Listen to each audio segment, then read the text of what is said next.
I stirred the pot again, and I love that my Janteloven video sparked so much conversation and controversy. And side note, I don't know why whenever I say Janteloven, I almost feel like I should sing it. So just to get it out of my system, Janteloven, Janteloven. I just needed to do that. So today I'm back with part 2. If you haven't watched the video, go back to my Janteloven video so that you can know exactly what we're talking about. First things first, this comment.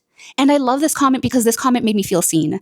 In all honesty, when I first saw the other creator's video and I started to formulate my opinion and my thesis, I started to get a little worried. And I called my mom because whenever I'm coming up with these thesis, I always like to have a sounding board, and my mom is my sounding board. And when I called her, I asked her, mãe, because she's Brazilian, so that's how you say mom. Do you think that my ambitions and desires exist solely because of capitalism? And I was scared to hear her answer. We went back and forth and I explained where I was coming from until she finally said to me, Julia, no. Your dreams and ambition have always been you. And you would do it regardless of payment, recognition, and praise. And it's true. I keep going at my dream even without the accolades that come along with it. So yes, this comment, chef's kiss, because that is me too. Now let's talk about this other comment and pause to read it. Because it's basically asking, I like the idea of Janteloven, but how do we apply it practically? And that's a super valid question. But to my understanding, Janteloven doesn't answer practical questions of the society.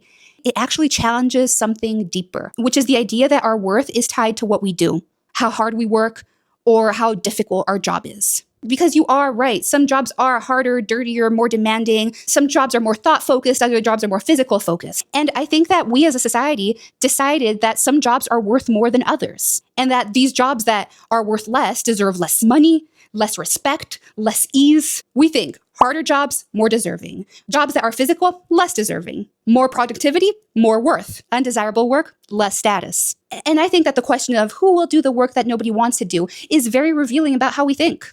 Because it automatically assumes that certain jobs come hand in hand with a lower quality of life. Because we are conflating two different things, how society functions versus how we assign value to people within it.